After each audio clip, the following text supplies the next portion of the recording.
Hello, and welcome to another BTFO. Today we're going to be talking about the Unholy Trinity. It's a new 2025 Western starring Pierce Brosnan and Samuel L. Jackson. Um, I guess I should also mention starring Brandon Lessard, who I don't believe I know from anything else, really. Um, yeah, no. Uh, so this is a little independent western. I guess I don't know how much it cost. I wouldn't imagine a whole lot. But somehow they got Pierce Brosnan and Samuel L. Jackson to sign on.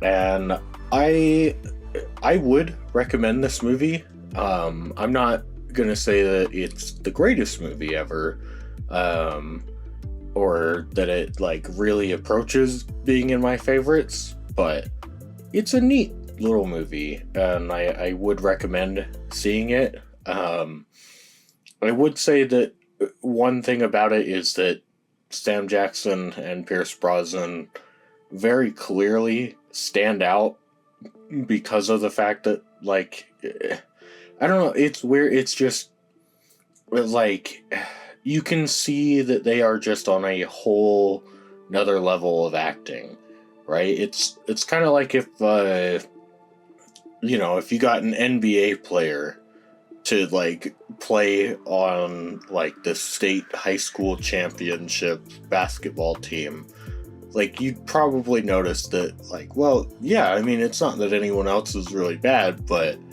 they're clearly, above and beyond the rest of the team. But it's a neat little story, with quite a few, twists and turns, that I actually did really appreciate. And because it's well constructed. There's a part that we'll get to that isn't that well constructed and kind of stands out in the movie as being, oh, okay, we could have worked harder on that. But basically we follow Henry Broadway as he tries to avenge the death of his father, Isaac, where basically Isaac tells him right before he's hung that he's been framed for the murder of the sheriff of Trinity. And so then Henry goes to Trinity, along the way meeting Samuel L. Jackson, who kind of plays like this sort of background shadow figure throughout the movie, or at least throughout the first part of the movie, to the point where it almost made me wonder, is Sam Jackson supposed to be real, or is he supposed to be some sort of manifestation of the devil or something? But no, sure enough, he is supposed to be real. But basically, when Henry gets to the town, he tries to kill the sheriff, or he pulls a gun on the sheriff, who is Pierce Brosnan. But it's not the sheriff he came there to kill. Pierce Brosnan is the new sheriff. And I actually really appreciated their opening scene, because I really like that Pierce Brosnan, he plays this really well, where he's basically this old Irish immigrant who is now the sheriff of this town and clearly doesn't want any trouble, but is also, he's very clearly in a position of yeah, I don't know how much I can actually do.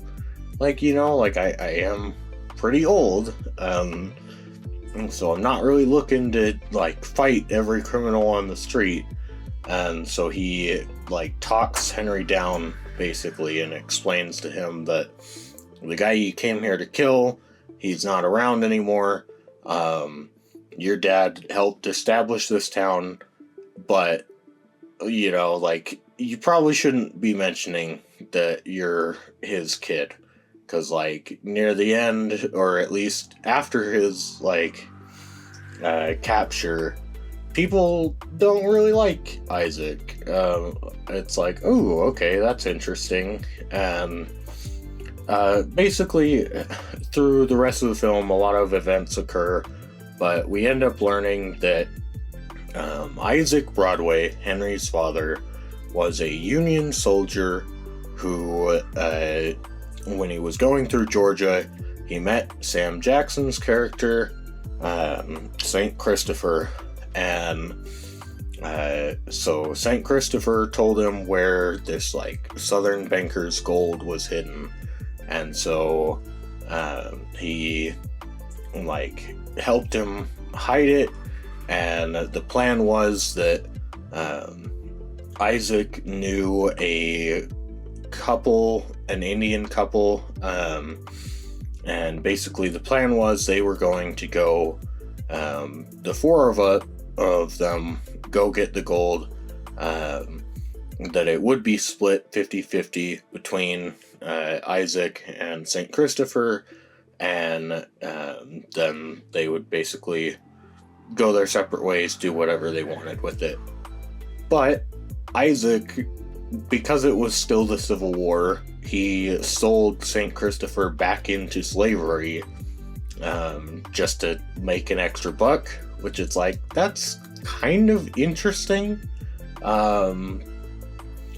In the sense of, like, I can understand how greed would be a motivation, like, for that, where it's like, yeah, I mean, he gets his share of the gold, but also short term, he gets money from the sale of St. Christopher. Now, I don't know logistically, like, I'm sure there's some historical precedent for, like, the slave trade at the end of the Civil War, but I don't really know, like, how many Southern people, like, especially near the end of Sherman's March, were buying and selling slaves.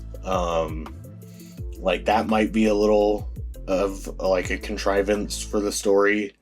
But basically, Isaac took the gold and he founded Trinity, and then the sheriff of Trinity, the old sheriff, ended up basically finding out about this, and so he killed the Native American couple and framed Isaac Broadway for their murder. That way he could personally try and find the gold that Isaac had hid. And then the daughter of the Native American couple, she wanted to kill the old sheriff, and basically she went to Sheriff Gabriel, the new sheriff, and she explained what happened, and he ends up killing the old sheriff. But the townsfolk end up believing that it was the Native American girl, and so they're, like, trying to hunt her down, and the new sheriff is trying to protect her, and now he has to, like, protect Henry Broadway as well. And it's kind of interesting because I do like that Henry, throughout the story, is not interested in the gold. That, like, that's not his whole reason, was to avenge his father's death. That, like, he's not trying to, like, go for the gold. He's not greedy. He doesn't really care about any of that. But you get Samuel L. Jackson's character, St. Christopher. He basically acts as, like, an agitator throughout the story, which is really kind of neat. Where, like, you get to see him sort of play different people, like, pit them against each other, and it's all for the purpose of, like, okay, if I can get them to help me find the gold, then, like, that's great. Obviously, he doesn't want to share the gold with anyone. At one point in the story, he tells Henry that you can have your dad's half of the gold. I just want what's mine, which is an interesting idea. The part of the movie that I think doesn't work that well is around about the third act. It feels like they started to just sort of give up on St. Christopher's storyline, where like they knew where they wanted to get him in the end, but they weren't quite sure how to get him there. And so we have like weird stuff where I guess Isaac for some reason told somebody that he buried the gold in his house, which the old sheriff, I guess, had time somewhere to like they say that he like tore down the house and rebuilt it several times to try and find the gold and never did. But like Sam Jackson goes to the sheriff house, which is now Pierce Brosnan's house, and Pierce Brosnan is away with Henry trying to warn the Native American girl, and so it's just Pierce Brosnan's wife, and she, like, they attempt to have a conversation where, like, the goal is, oh, Sam Jackson's gonna, like, convince her that she should let him in, but they do a really piss poor job of that, where he basically just goes, oh yeah, I have a kid. Do you have any kids? No? Oh, but you want kids though, right? Oh, okay, well, like, I guess you're really sympathetic to me, because guess what, like, my kid, they've also got a kid. Like, you know, I'm a grandparent. And so then she just lets him into their house, which nothing really comes of.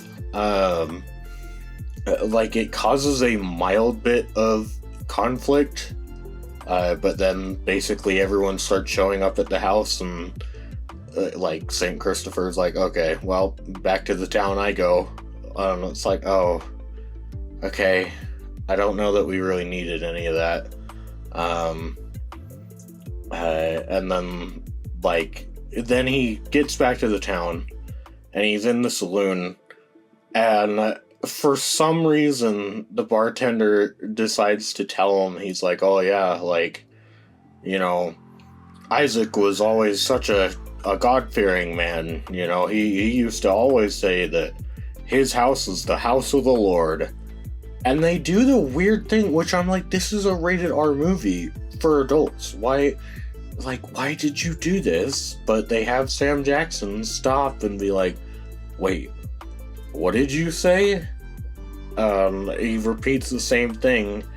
And then, like, in a good payoff, I guess, to that scene, Sam Jackson just shoots the guy. I was like, okay, heads to the church, which is where they do their sort of final confrontation with him. And one of the scenes that I did really like is, while everything's going down at the sheriff's house, you have Gabriel, or not Gabriel, sorry, Gideon, who is like this townsperson who basically he was close with the last sheriff, and so he really wants to get the Indian girl to avenge the last sheriff, and like through this conflict, Gideon's son ends up getting killed, and it's been a second since I've seen the movie, but I want to say that it's Cub, the Native American girl, that kills his son. I could be wrong on that, but his son dies either way, and basically he gets confronted with, like, Pierce Brosnan. Like, basically everyone in his posse died, but also, like, importantly, his son. And Pierce Brosnan basically explains, like, no, I shot the other sheriff because he killed this girl's parents, like, over some gold. Like, You know, that's what this has all been about. So just stop. And they managed to actually do like revenge bad, but in a competent way, where Gideon basically just comes to the realization of, I've done all this trying to avenge my friend. Like, my son is now dead. I have to avenge him too. Like, I'm not... Like, even if I know that I can't win, I wouldn't be able to live with myself just giving up on avenging them. And so he tries to kill Pierce Brosnan, and he ends up losing that fight. And it's like, oh, hey, good job. Like, you did a theme that a lot of things want to do, but you did it competently. You know, you managed not to fuck that one up. Which then takes us to Henry and Pierce Brosnan finding St. Christopher in the church, and he's like digging for the gold, and he ends up like they try and hold him at gunpoint, and he's just quick enough to hit Pierce Brosnan in the side, and then like Henry ends up killing him, and when he does, I think that's what knocks over a lantern. But like somehow the church starts to burn, and so then like they get out of there, and like one of the last shots we get of Sam Jackson is seeing that like he died right on top of the bags of gold, that like he had found the gold just barely, but like he ends up dying with it. And that was something where I was kind of shocked. Not a whole lot of like movies do the like greed is bad theme too well, whereas this one I think did it pretty well, where because I think a lot of these things, like, it's a very basic theme of money doesn't bring you happiness. And I think, unfortunately, that gets lost in translation. And so a lot of people interpret that as money can't bring you happiness. And it's like, whoa, that's not the point. Like, the point is that, like, happiness does not necessarily come from money. Like, money can bring you a lot of happiness, but at a cost. You know, that's always, or at least should always be the point, is that it comes at a cost. Where, like, I think a lot about, like, Tornado, where that was one of the problems I had with it, where they try to do the same thing, but they understand that, well, money is really useful for Tornado to have, so maybe when she ditches the bags of gold, she just saves enough gold for herself. And it's like, no, that's not really... You didn't commit to that theme. Whereas the Unholy Trinity, I think it does a really good job of presenting just how much, like, death and destruction and chaos has all come from, like, searching for this gold, or this quest to have this gold. And so it's kind of like, it's a really thematic and potent ending to have it end with basically, you know, the characters who are left alive, they're just of the mindset of, it doesn't matter, it's not worth it. Like, you know, we've seen all the trouble that it's caused for all these other characters, and we don't want a part of that. Like, you know, it doesn't, like, you know, and it helps that they don't know exactly how much gold there is too. Like, you know, for all they know, it could just be a couple of gold bars. Now, obviously, they think it's a lot more, but it's like, the point is that they don't know, and they don't really care. They just want to move on with their lives. So I was like, okay, yeah, good job. You actually did that theme in a competent way. But so yeah, I would recommend, if you can see a showing of the Unholy Trinity, especially in theaters, I'd fully recommend going and seeing it. So thank you for watching, and bye bye.